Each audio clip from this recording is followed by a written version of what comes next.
Salam à tous, Baruch Hashem, on a le truc de reprendre ensemble, c'est faire Et Adarat, l'arbre de la conscience. Qu'Hachem, ouais, Votano, qu'Hachem, il nous aime, d'un amour qui dépend de rien. Et donc, on avait comme entreaperçu cette question du début de la Torah que Rashi soulève. Pourquoi Hachem, c'est marqué qu'il a voulu créer le monde sur la méthode de la rigueur, la tribu de rigueur. Et au final, on dirait qu'il est revenu sur sa décision. Il y a associé la tribu de miséricorde. Il a précédé la tribu de miséricorde. On a vu qu'en fait, Hachem n'a pas changé de programme. C'est qu'en fait, c'était de nous donner en fait le projet, la véritable intention d'Akadosh Baruch Hu, c'est qu'on puisse vouloir servir Hachem tellement qu'on veuille rester attaché à lui que si on s'écarte un tout petit peu, alors dans son attribut de rigueur, Hachem nous remettrait dans la connexion avec lui pour pouvoir sentir son amour et pouvoir nous donner tout le bonheur que nous, on voudrait et que Hachem veut nous donner. Et on a dit en réalité, vu que Kadosh Baruch Hu, il a vu que très peu, et ça c'est la transition avec ce qu'on a vu hier, vu qu'Hachem il a vu qu'il y avait très peu de créatures qui pourraient arriver à la conscience facilement que la Midata Din, que la tribu de rigueur d'Akadosh Baruch Hu, en fait, c'est un chesed le plus grand qui existe. C'est la plus grande bonté d'Hachem qui existe. Qu'Hachem il veut te garder près de lui pour te donner le bonheur que tu recherches.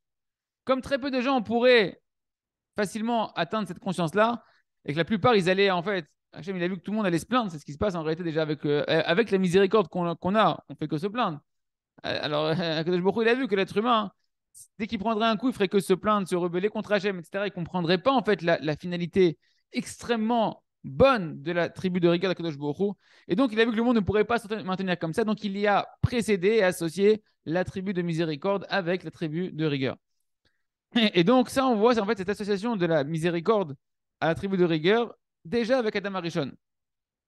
Le Ramban, le Nachmanide, il dit dans Bereshit, Bereshit Bet, verset 7, il dit là-bas qu'avant que Adam Arishon il mange de l'arbre de la connaissance du bien et du mal, et ben en fait, Adam, il faisait que ce qu'il devait faire d'après la nature, comment il a été créé. Sa nature était complètement bonne. Il n'avait pas d'Yetzerara en lui, Adam Arishon.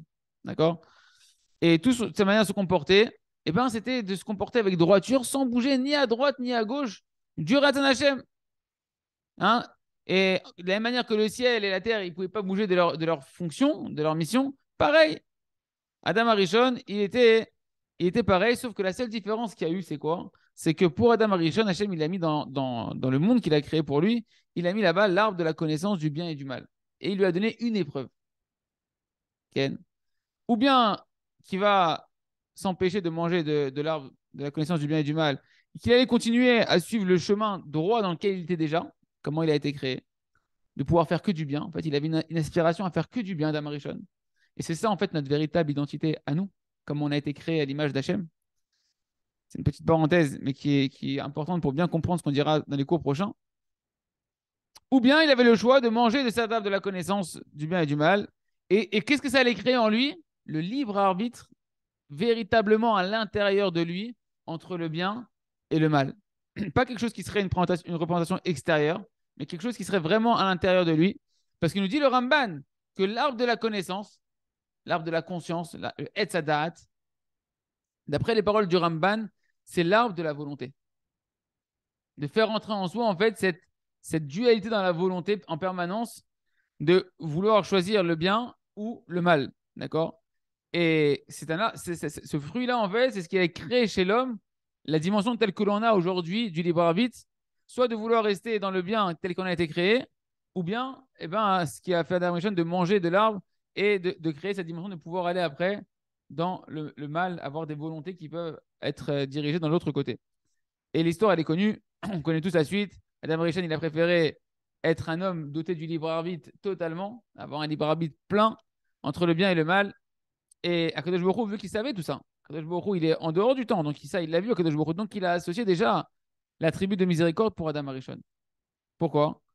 Parce que quand Akadosh Baruch Hu, il a mis en garde Adam Arishon, il a dit du jour où tu mangeras de cet arbre de connaissance, tu mourras.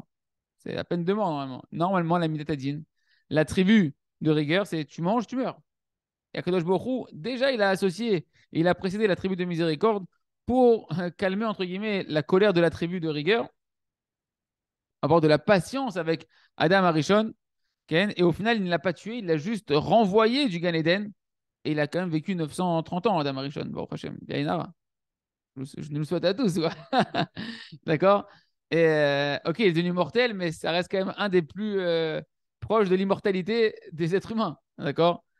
Et Et tout ça parce que Adam Arishon, grâce à la tribu de miséricorde d'Hachem, il a pu faire Teshuvah. Comme c'est marqué dans les Midrash.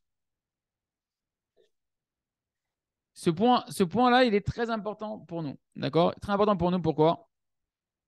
Parce qu'en réalité, on voit que quoi? On voit que Adam Arishon, déjà, c'était une créature, la créature idéale d'Akadosh Baruch Hu, qui a été créée avec une perfection extraordinaire dans sa conscience d'Akadosh Baruch Hu, quelque chose d'extraordinaire. Et il était parfaitement bon, Adam Arishon, parfaitement bon.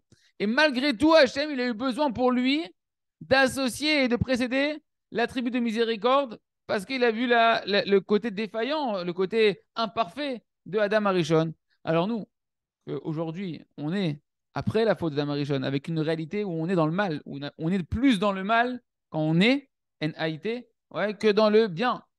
Et donc, il va nous falloir du temps pour pouvoir reprendre conscience d'Akadosh Baruch Hu et de la bonté d'Akadosh Baruch Hu, et combien, en fait, même la rigueur d'Akadosh Baruch Hu, c'est de l'amour. Donc, Akadosh Baruch Hu, il a été obligé, Kaviachol, dans la perfection de sa création, d'associer, de précéder la tribu de miséricorde. Parce que déjà, on voit avec toute la miséricorde d'Hachem qui nous entoure en permanence combien on se perd dans la vision qu'on a d'Akadosh Baruch Hu. Alors, à plus forte raison, si ça avait été créé dans la rigueur dès le début, qu'on n'aurait jamais rien compris et qu'on n'aurait pas pu du tout s'épanouir et développer notre Kesher avec Hachem. Il reste à Hachem qu'on puisse continuer. On va voir en dans les prochains cours combien encore d'autres explications pourquoi Kadosh Baruch Hu, il a eu besoin d'associer cette miséricorde à sa rigueur. Et tout ça, en fait, pour nous laisser le temps essentiellement de reprendre conscience que la rigueur d'Hachem, c'est que nous maintenir dans le lien d'amour avec lui pour nous donner le maximum de bonheur qu'on ne peut avoir que lorsqu'on est dans la connexion avec Hachem. Chazak, Venit Razek.